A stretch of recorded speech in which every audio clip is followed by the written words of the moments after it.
Let's talk about a 403B, shall we? Hey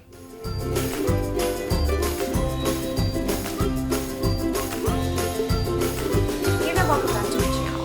Retirement plans are structured differently, and often on this channel I've talked about how 401ks and IRAs work, but the 403B is just slightly different. And for today's pleasant financial conversation, I'm going to be interviewing Brandon Renfro.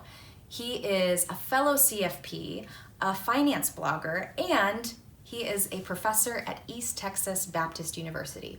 And so I'm looking forward to asking him all about the 403B, which he knows a lot about. But before we get into that, don't forget to subscribe to this channel for a regular, pleasant financial conversation. All right, Brandon, it's great to have you here on the channel today. I understand that 403Bs are just a slightly different animal from the 401k, and there's some nuances to them. Is that safe to say? Yeah, that's right. There are some differences, particularly for people who are getting close to retirement. A key difference is the eligibility to make catch-up contributions. So, with a 401k, I think we're used to hearing about the age 50 and over catch-up, right? That's also true for a 403b, but 403b plans, by your participation in one of those, you may be eligible to make an additional special catch-up contribution above that. Ooh, especial. With the same employer, so that's a key component of the special catch-up. 15 years with the same employer, if the plan allows, you may be able to make an additional $3,000 catch-up. Some things to be aware of, though, with this special catch-up contribution.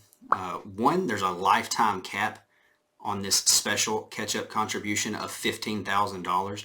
So the way this works is if you're eligible and the plan allows it, you can contribute $3,000 a year up to a total of $15,000. Something to be aware of, though, say you make a catch-up contribution of $5,000.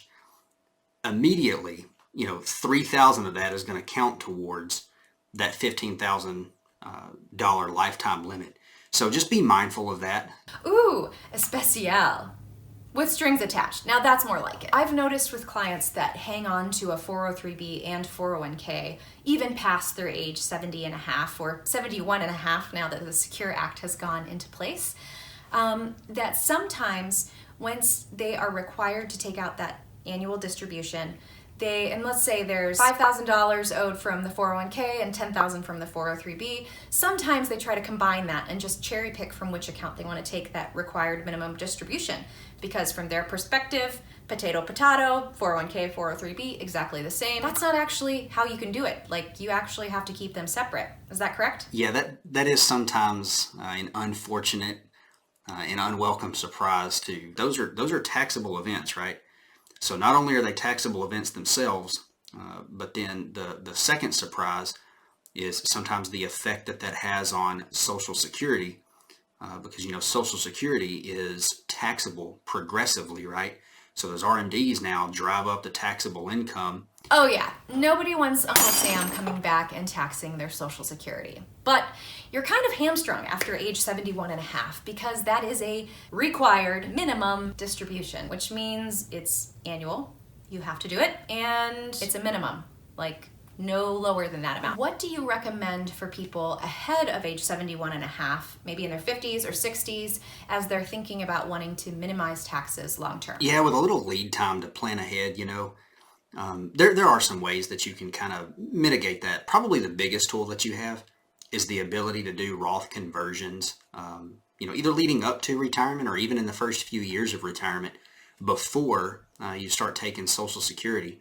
The idea being, basically this, it's a little more involved in this, and you definitely want to break out a spreadsheet to do the calculation. If your tax rate is lower now, than it will be in a later year, generally we say before retirement and after retirement. But again, even if it's those first few years of retirement, if your tax rate's lower now than it may be in the future, it can make sense to take some of that tax deferred 403b account and go ahead and convert it. A couple of benefits there. One, once you start to withdraw the money from the Roth IRA, that doesn't increase your combined income, which is the measure that's going to determine your Social Security taxability. And then two, that distribution itself isn't taxed, provided you meet all the qualifications. So, it sometimes seems counterintuitive. Hey, why would I purposefully increase my tax bill? And that's why it's very important to make sure you think about this as a long run strategy, right? A multi-year tax plan. Absolutely. Nobody wants to take on taxes for taxes' sake, but of course, when you're looking at the big picture long term, assuming we live a happy and healthy life, it is worth considering taking that Roth conversion in the early years, taking the tax hit now in preparation for what's ahead. Saves you more taxes later. All right, friends, that's all I have for today. Thank you so much for tuning in. I appreciate it as always.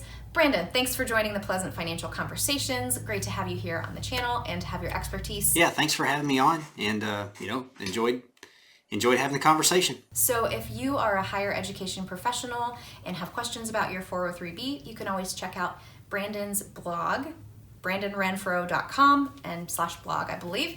And you can see some of the articles that he's written that are really helpful for the 403B.